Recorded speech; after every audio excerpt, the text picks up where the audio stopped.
Hi there and welcome to Planet Zoo. It's exciting stuff today because it is DLC day. We do have another DLC out and this time it's the North American Animal Pack. I have been lucky enough to have a little bit of an early look at this pack thanks to Frontier. So thank you Frontier, and my priority now is to show you guys everything that's new. Today's video I'll run through each of those 8 new animals and how they behave, what to expect from the gameplay, that kind of thing. Oh, and of course, all of the new features that have come with the 1.7 update. That's the update that everybody gets, whether you've bought the DLC or not. And there's some pretty cool changes have come in with the update, so I'm sure a lot of people will be very pleased about that. Now, to show all of the updates, what I would normally do would be to open a brand new save file and run through it that way.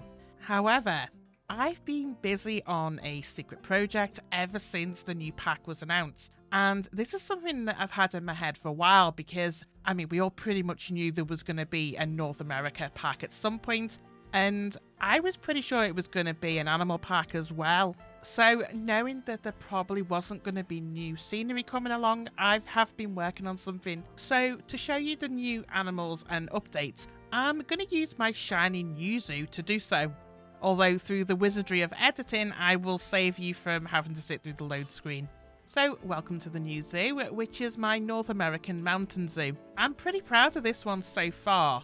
It's coming along very well. I'd say I'm actually about 75% complete already, so in good shape to have this one finished by the end of the month, I guess. I hope. Anyway, I'm not going to go into a huge amount of detail about this new zoo in this video. I'll definitely save that for a deep dive. That should be out in a few days if I'm keeping to schedule. Oh, the only thing I will say though, because if I don't, I'm going to get hundreds of comments asking about it. What I've done with this zoo is I'm trying to make it look like it's been an old logging camp. So that's why there's a lumber mill on top of the entrance. And probably why you will notice a couple of other odd and weird buildings sat about that probably shouldn't be there. But anyway, less of the zoo, more of the animals.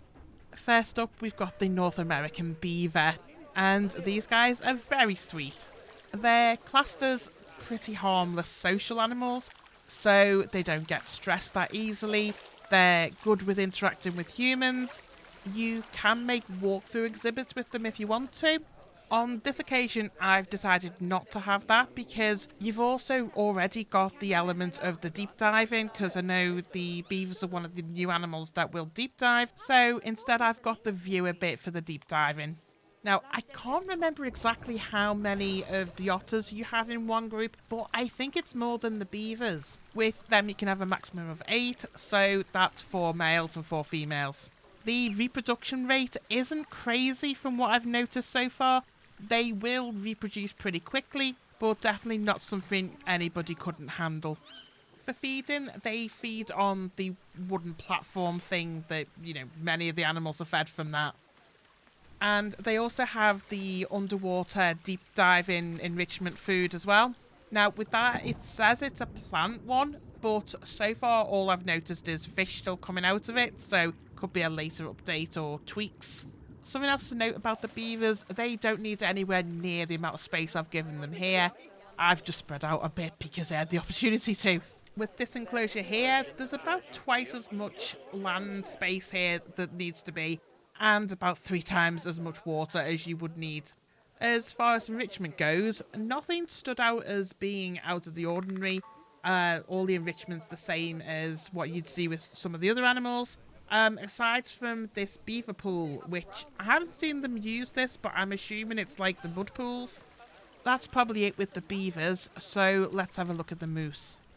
With the moose, the maximum of animals you can have in the enclosure is quite low, so it's just 1 male and 2 females. Must be quite solitary animals. They've been giving birth fairly regularly, so you might have to keep an eye on that, especially if the male moose is going to start getting a bit aggressive. Space-wise, again, I've gone pretty excessive here, so I've put way more water in than was needed. And that's purely because I always have this idea of moose where you see an image of them walking across a river, and I really wanted to see what that looked like. So yeah, that's why I put in way too much water. This is about 6 times as much as you actually need. Land-wise, I'm over a little bit, but not by much. So, yeah, the moose do need a lot of room. For the enrichment with the moose, there's literally nothing new. They are using some of the scratching posts, the natural ones over here. Now, I've noticed they brought in those scratching posts, I think it was around the Southeast Asia DLC time, and quite a lot of animals now are starting to use that. So yeah, it's not a new one, but it's new behaviour, I guess, for some of those types of animals. That's everything, I think, with the moose. So let's move on to the prairie dogs. Prairie dogs, well, they're pretty much exactly the same as the meerkats. Whether that's intentional design or just everything needed to be the same, who knows? I was really surprised, actually. I don't know whether I think I was expecting something different. I had no idea that meerkats and prairie dogs were so much alike. I mean, I knew that prairie dogs also live in burrows and they keep close to those burrows for protection, so they can shoot in there if they see a predator about. But with this, it's almost like it's identical. It feels like the same space is needed. It's the same walkthrough enclosure. It's the same toys that they play with for enrichment. They're also reproducing like crazy. I'm already way over capacity for the amount of meerkats that should be housed together. My only saving grace is, you guessed it, yeah, I am a million times over what you actually need space-wise for a prairie dog. This is about 9 or 10 times bigger than you'd need. I have absolutely no idea what I was thinking about when I left this much space for them. In fact, if you've got a meerkat enclosure that's sitting empty, go ahead and put your prairie dogs in there. I'm pretty sure they'll be exactly the same.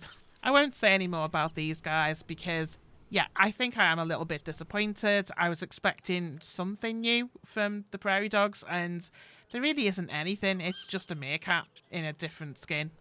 But moving on from that note, we're on to my favourite new addition to the game, and that's the Cougar.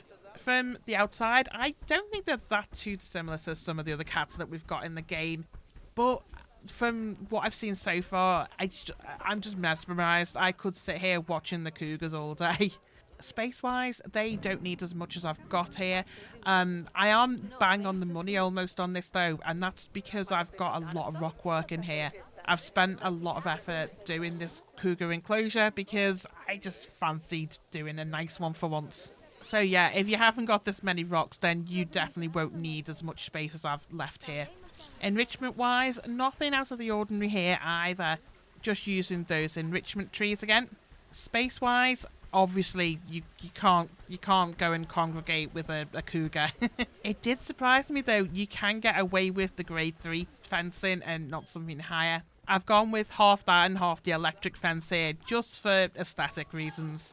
As you've probably guessed as well, you can't get many of the cougars in one enclosure. They need to be single, or you can have the male and female together in the same enclosure. So that is the cougars. Let us move on to the Arctic fox, who is way up in the hills up here. Yeah, another one of those weird things that I've got going on with this zoo. I'll explain all in another video about all that. So, mannerisms-wise, these guys are very similar to the fennec fox that we had last time.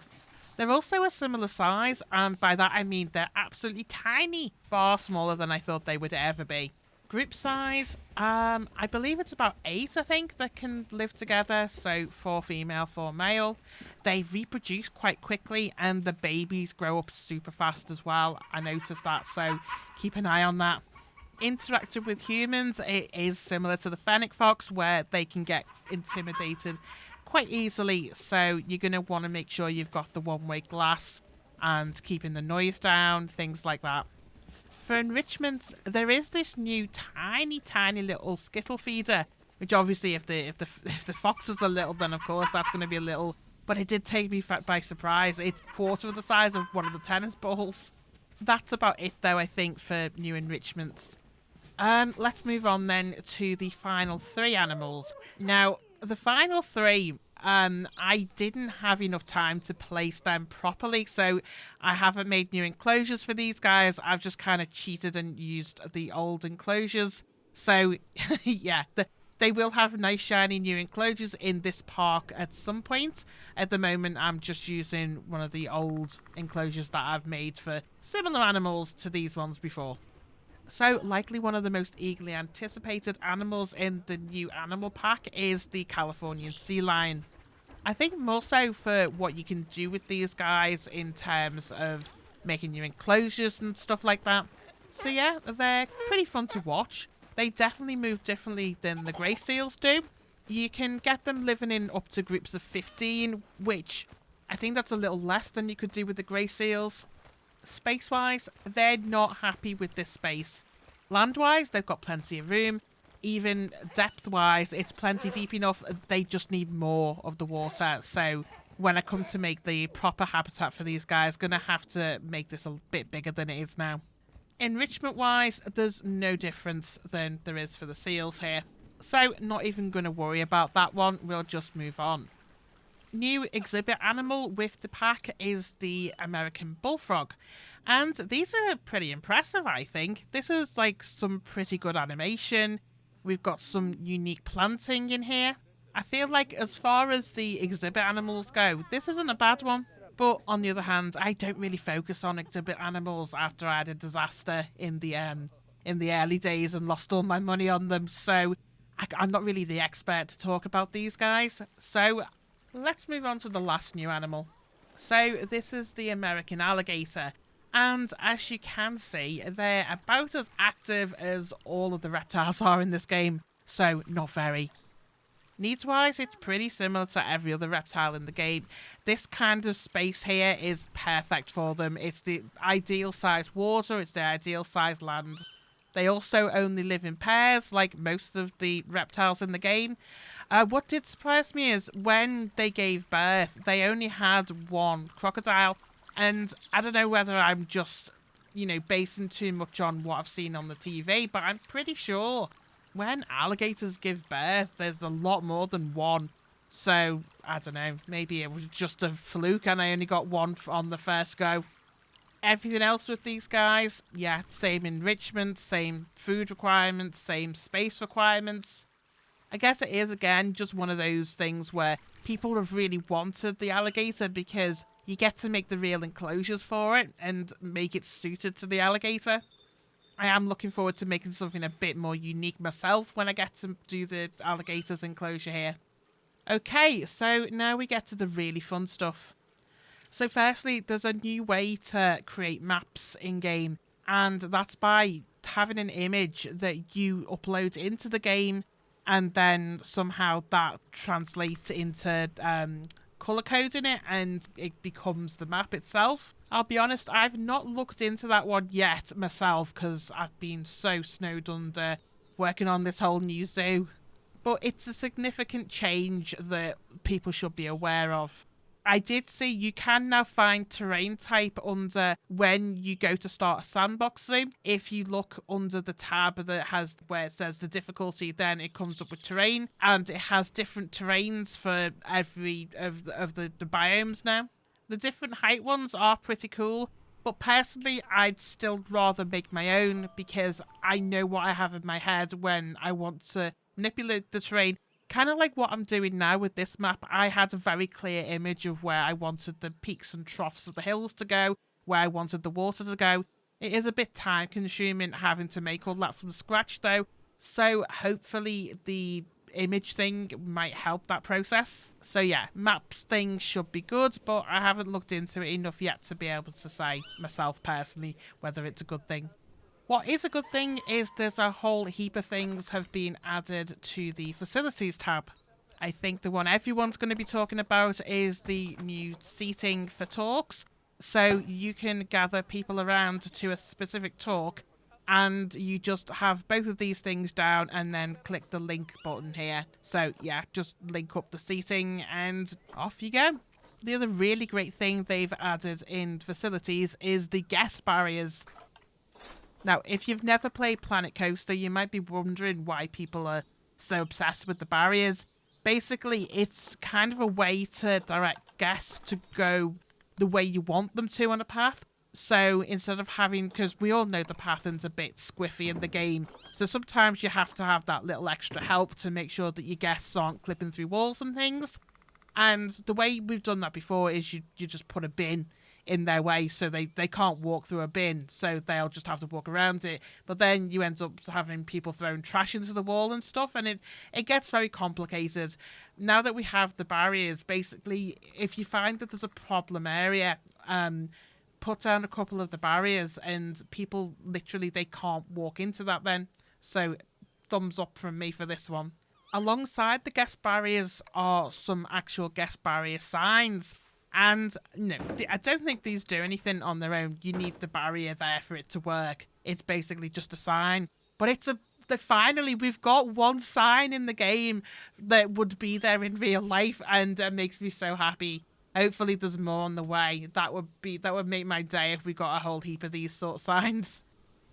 Just for situations like here, out of the car park and into the car park, and that where I've got the no entry stuff, it doesn't do anything in game. It doesn't change the gameplay at all. It just makes it look so much nicer. Not having to rely on a million art shapes to get the same effect. The other big change for people who like the building side of the game is the randomization button now. So if you've got an object here like this, and there's a button down here now in the tab, if you click that, when you place it, the one that's brought up, like ready for you to place for the next one, will be automatically randomized now. And I've done a lot of building with this turned on and with it turned off over the last weekend or so, and it's not great sometimes for me because I forget to turn it off, and then if you're trying to place stuff accurately, it just randomizes it when you're like, I forgot to turn the button off when I'd finished doing some decorating with the plants and stuff. So in some ways it's a brilliant button. I've just got to learn to get used to turning it off if I'm doing accurate building. So give it a go yourself and see what you think. For me personally, I just need to get used to it, I guess. You've got like the same tree, but in 3 different sizes. I thought maybe it would be a randomizer in that it would just place another tree, but of a different size. But no, it places like the same tree, but just a different rotation. So, I don't know, maybe I'll get used to it and start loving it. But at the moment, it's okay. It's a good addition for some people, I guess. Maybe not so for me. Last but not least, there is some welcome additions to the UI. Just a few changes that are making life a bit easier. So, for example, trades and animals. You can just trade them straight out of the animal management screen now, instead of having to go through 3 or 4 other screens first. Just little additions like that. I can't remember them all off the top of my head. Go out and have a play, and you'll soon find the ones that are useful to yourself. So, yeah, that's everything from me today. I will definitely be back very, very soon with a heap loads of other stuff with the new content. I just wanted to get the animal one out there very quickly so that you guys get my unbiased opinion of what I think the pack's like and the value of the animals that are coming out of it. So hopefully I've made my opinion clear on all that today. And I genuinely hope these types of videos I do are helpful, because that's what it's all about, end of the day. So thank you so much for watching. Bye for now.